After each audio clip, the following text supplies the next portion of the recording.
Hello, everyone, and welcome back to the Elevate Life YouTube channel. I am your host, Jirla Prevlon. And if you're new here, welcome. I hope you've been listening to some of the other stories and the other women who have showed up to share about their stories of trauma, of joy, of pain, and how they have triumphed with Jesus and therapy in their journey healing. That's what this show is about. It's about women, it's about pain, not just pain though, but it's also about our joy, our happiness, and how we have triumphed with Jesus and therapy and whatever it is that you have used to heal. That's what we talk about in this channel. This is a continuation of a series that I have called Starting Over Again. Basically, after you've experienced loss, trauma, grief, pain, and suffering, how do you start over again? Today, we have with us Reverend Dr. Carlyn Jacques. She's a pastor. She's a dynamo of a woman. She's a fellow Haitian sensation sister. And I want you to get ready to hear her story in just a minute after the intro. So stay tuned.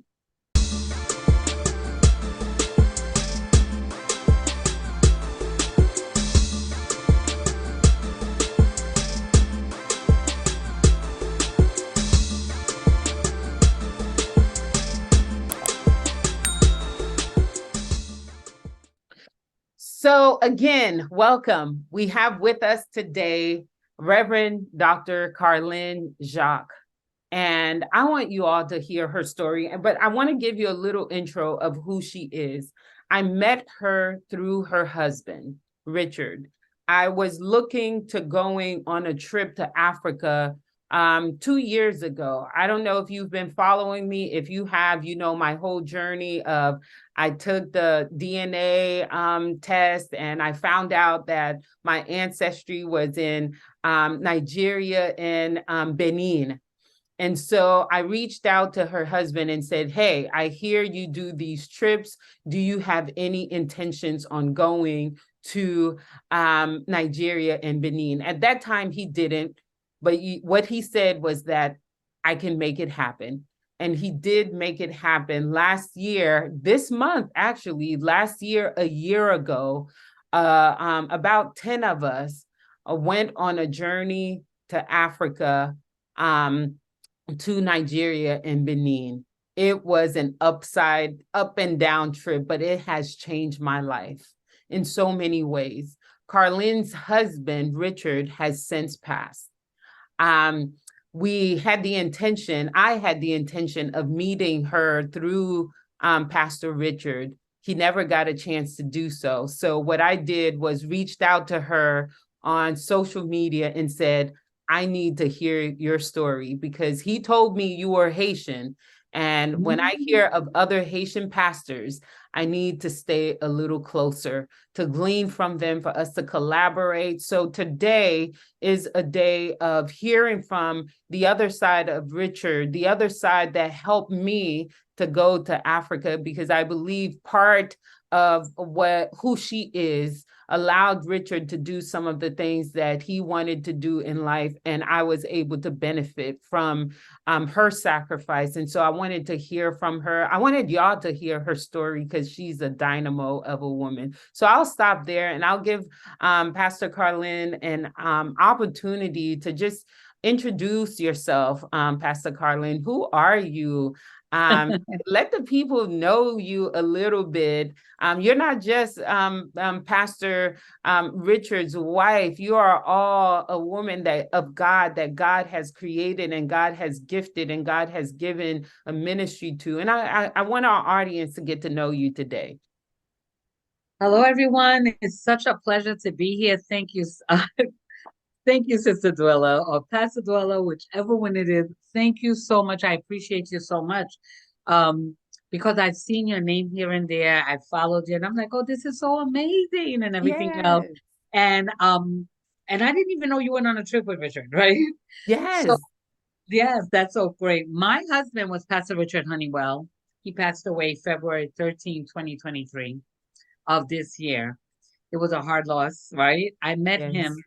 over 5, 6 years ago. We just celebrate this last week would have been our 5th year anniversary, wedding Mhm. anniversary, Wow. and brought up a lot of things for me. I bet. But he was such a dynamite of a man, you know. He was an amazing man, and I was like, it was meant for us to meet when we met, you know. Yeah. He was a great person. So that's Richard Honeywell, and that's how I met him, and he's great. And I'm Carlyn Jacques. I met Richard as an adult, right? Yeah. I met Richard uh a few years back. He was very funny. He was very spicy. He met me on Facebook, right? We met on Facebook. I think that's important to say. I And love it. the type of person that I am, it doesn't matter what's going on around me. I trust God. I don't care what Right. the stats are saying. I don't care what politicians are saying or what people are saying. I trust God. And Yeah. that's how I met Richard. There was something going crazy going on with Donald Trump on a constituents page. And what I said, so Richard said made a comment like we're for doom and gloom, and I said it doesn't matter what's happening. I just made a comment. I This has nothing to do with what's happening in my life, Wow. right? And he was like, "Who is this girl?" And he started going through my page, and that's how we met.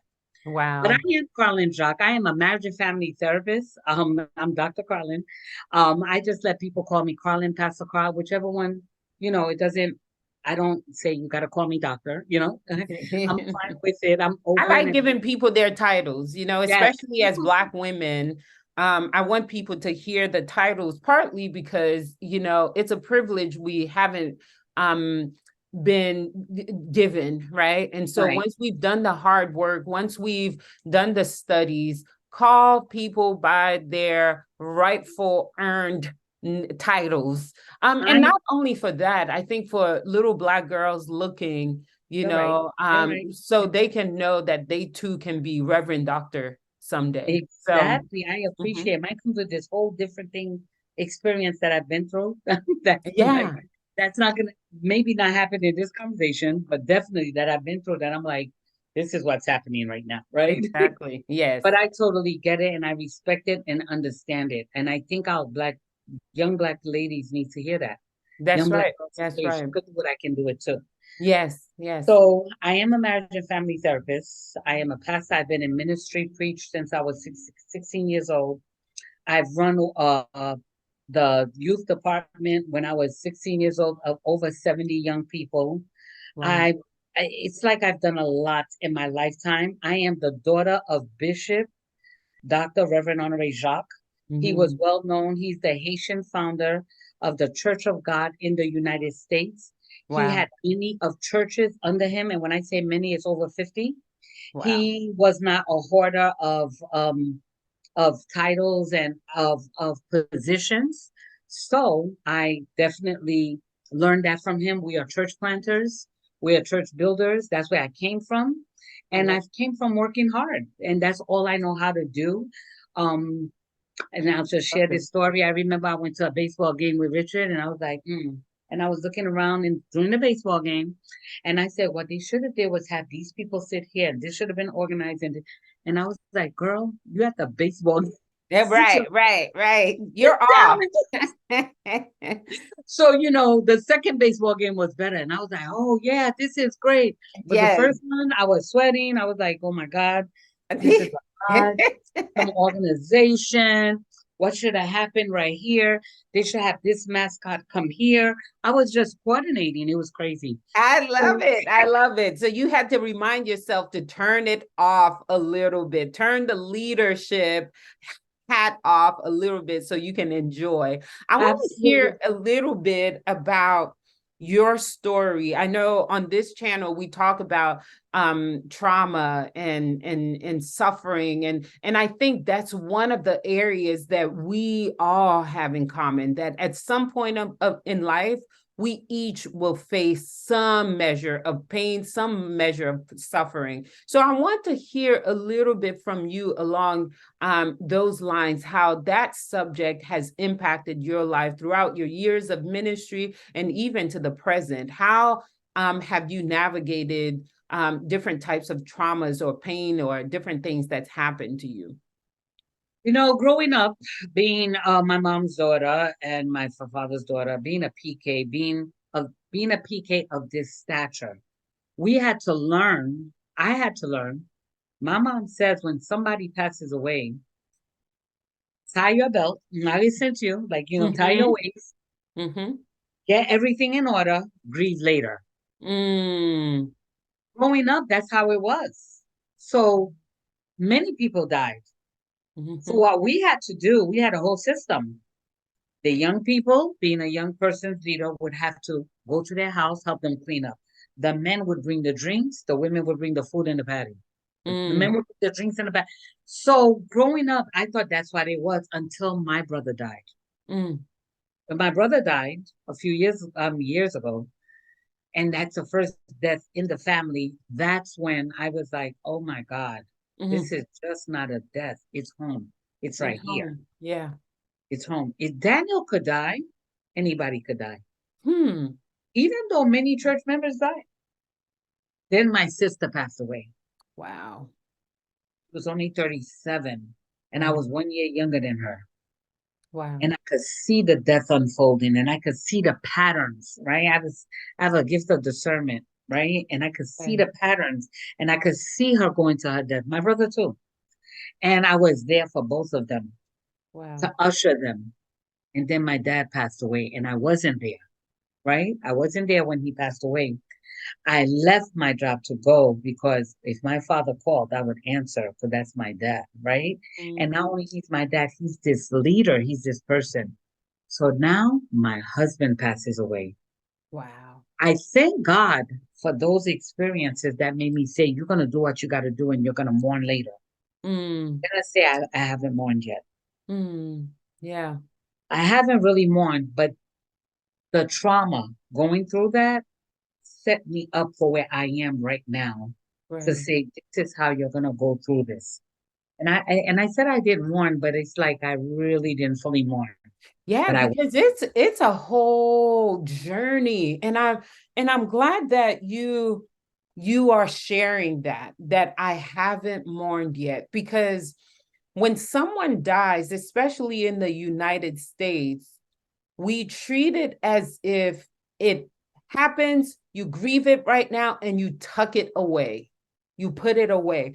But what you're saying is, I haven't mourned yet. It happened in February. We're in July, right? That's months have passed. But according to the timeline of the US, you should have already mourned. You should have already tucked it away. You should have already started your life again, right? And you're saying, I haven't mourned yet. haven't known. Hmm. Wow. So you've been in survival. You've been handling things. I've been handling things. I am going for grievance counseling. Mm-hmm. I am going through that process and I'm like, I wonder what he really thinks about me, because Who, Richard? no, my grievance counselor. Oh, your Like grief I counselor. wonder because I'm like, okay, this has to go next.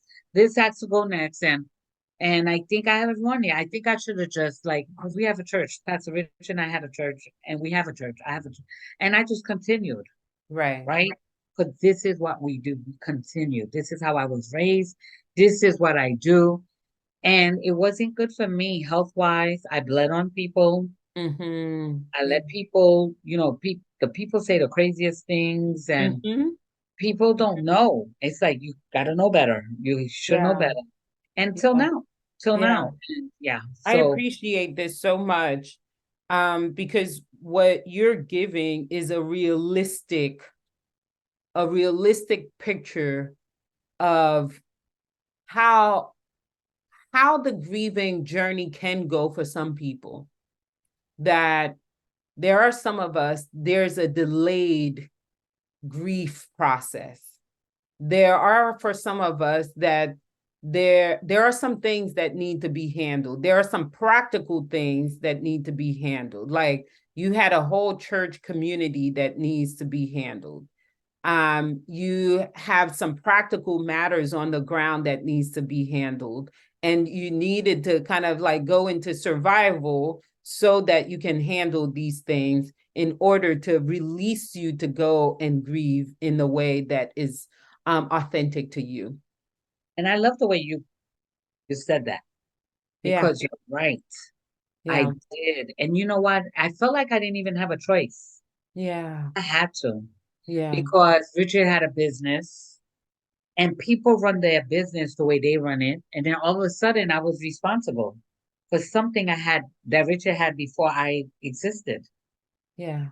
And it was expected for me To to do, continue it. to either continue it, to pay people back, to do this. And I was like, no. And at first I felt this guilt Mm. to do it. And people took advantage of that. Wow. And they were, it's like I was bullied. But I Mm. was like, man, you met your match, because I was bullied when I was younger, and I'm not that person, Wow. So I was like, let's do this. Right. So I Right. was like, I want to do this. And, people were like, intimidating me. I'll take you to court. I said, stop talking. Do it. Have your lawyer call me. Like, Right. stop. Let's Right. stop talking. Like, stop doing this. But it just shows the survival mode that I had to get into. Yeah. Set it up. And when you think you're surrounded by people, the church or your church, or that, it wasn't like that either for me with my Yeah. church. It wasn't Yeah. like that. It was more like you owe people a response, and attorneys are like, no, you don't. So that's just one example of the practical things I had to handle. And I was Absolutely. like, who is on my side? Like, what is going on? But Right, right, right. support. Oh, this is real talk. This is real Yeah. talk. This is the real talk behind when a spouse dies, a child dies, a sibling dies, that there are some real practical things that need to happen that people don't even think about.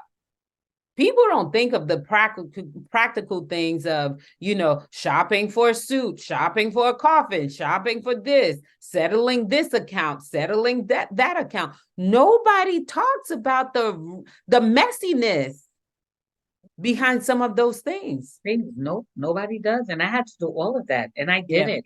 I had a sister church that was assisting me, for example, and I'm like, I need your assistance in this way. And they were helping me and they were great.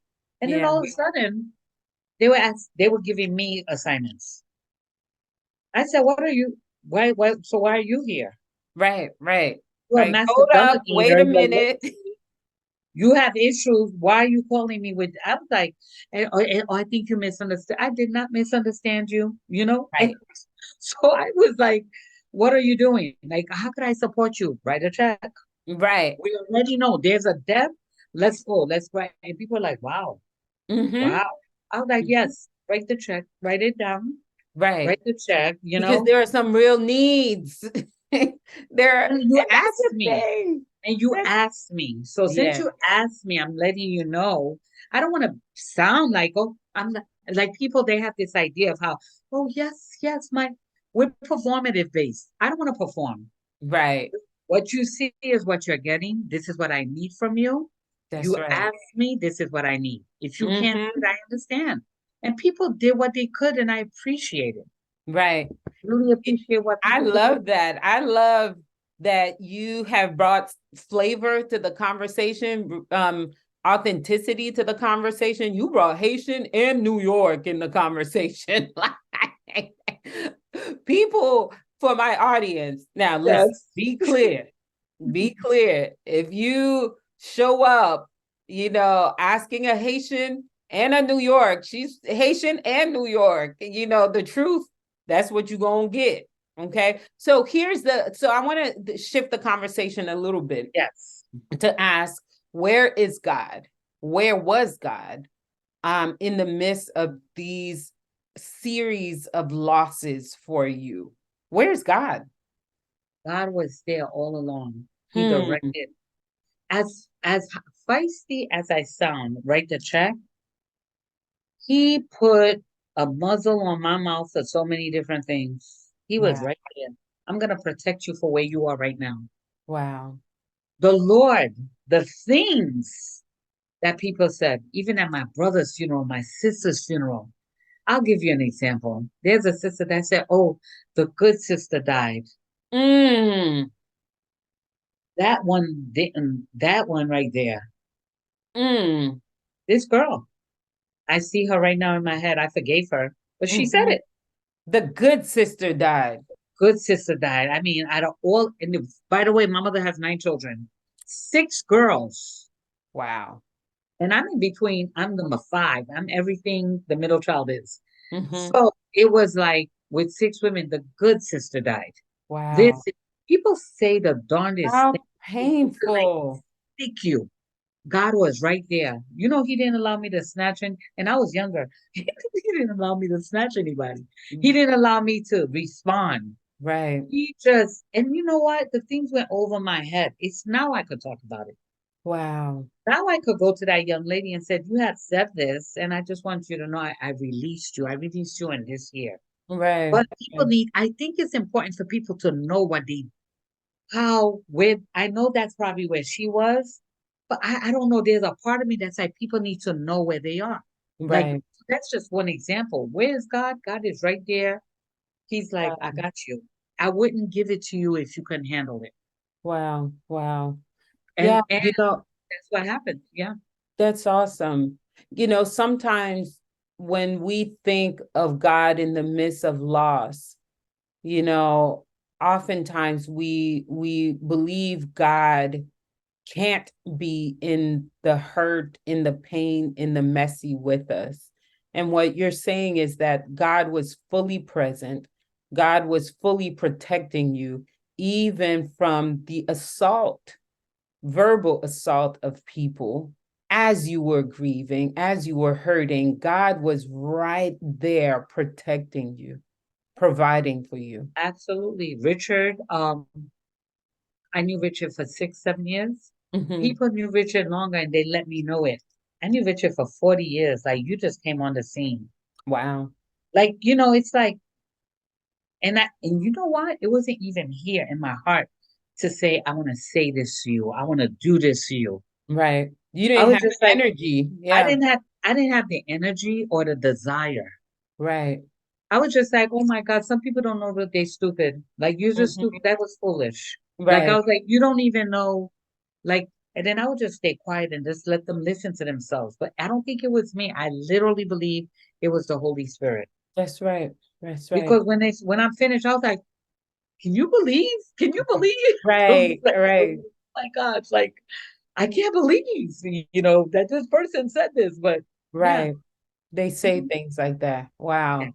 And then oftentimes we spiritualize the grief journey because we're like, God is doing all this spiritual work, that God is healing you and so on and so forth, which he does. But what you're saying is that God protects you even from these types of things, from these types of, comments and things that people say that can really hurt, that can really add and augment to your already absolutely. grieving soul, that even in Hmm. those moments, God does not even give you the desire to want to harm back, to want to hurt back, to want revenge on those people, but he gives you a heart of peace.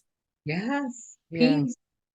Things that I have let go, like during the funeral process, the planning, the everything. I was like, let me pretend I didn't hear that. Like Yeah. I heard it, I was like, foolishness. And then I continued. I Yeah. was at the Yeah. funeral. I was like, that was where did that come from? Be Yeah. quiet. Yeah. And I just Yeah. continued, like, That's great. That's yeah, great. And you shared that you have a grief counselor that yes. you've been working with. And you're on a journey. You're on a journey with your grief counselor and all that. How did you find your grief counselor? And what are you hoping for with your grief counselor? Tell you. I went to Frank Arbel, Hmm. best choice ever, to bury Richard. Richard wouldn't have it any other way because I went to Guarino and I was like, I cannot bring this business to a white organization. Yeah. I went to Frank Arbel. He Mm. he always spoke about Frank Arbel and Francis. I didn't know who these people. I didn't know who she was. I met her and I was like, this lady cannot be an angel. You're an angel. There's Wow. something. There's no way that's Francis Bell, right? Wow. Anyway, I went there and that's part of their package. Mm. It's grievance counselor. First of all, I have never met a funeral director like that. I was like, you're a pastor. She was a she was at the burial. She was amazing. But Wow. she provided that business provides grievance counselor, Counseling. Oh, grief wow. counseling, and they and let me tell you, like I said, I have a master's in family marriage and family therapy, a doctorate in family therapy. I have a slew of friends, and they could not do for me what this man is doing for me right here. Wow. He's so amazing. I'm like, could me? You could take care of like I just I fired myself as a Yeah. therapist, what I know, and let me tell you, I'm like, let me follow him. And Yes. I did, and he is amazing. That's awesome. That's awesome. I love that even as a pastor, as a doctor of family and marriage therapy, that you can lean into his leadership in helping you through this grief in this season for yourself, that you can allow him to do his job, because sometimes the hardest people to counsel are other counselors. The hardest people to counsel are pastors, Yeah. right? And you have both. And so now in this space, you're allowing God to use him to help you heal, to help you bring synergy in these things that have happened to you. That's beautiful. That's a position of humility, a position of just surrender. Oh my God, surrender is the word. Wow. I don't even want to be a counselor. I don't even want, don't call me anything. Just call me Carlin and let me pour out. He knows every little thing that I've been going through and walking through, and he's amazing. And I really appreciate him. That's And I awesome. appreciate Frank Arbel, Francis. I appreciate the staff. I appreciate like I was like, we have people like us that helps us, and I love it. Yeah. Yeah. Yeah, I love this. I love this. Thank you again for just giving us this picture of the not yet. That it's not, you don't just tie it with a pretty bow on top and then poof, we ride into the sunset. We're in this in between. They call it the liminal space, this in between space where we're not yet done. We're on a journey of becoming, a journey of healing, a journey of moving closer to our authentic self and to God and to God's people. And I love that you're like, I'm right here in the middle. I'm not yet right. done. I'm here doing the work. I love that. Yes, I love that you use the middle, right? Because Mhm, during that time and even right now, there's a song by Maverick City that says you hold it all together, right? mhm, And then they say you are the Alpha, you're the Omega, you're the beginning, and and then they say you're the God of the middle. mhm. And that phrase moves me Yeah, because I'm in the middle right now. that's right. And he is with me in the middle. That's right. Sometimes I go from one extreme to the next, and Yeah, I'm in the middle, and I'm gonna stay right here, and yes, I'm gonna work it out. that's right. I'm gonna work it out.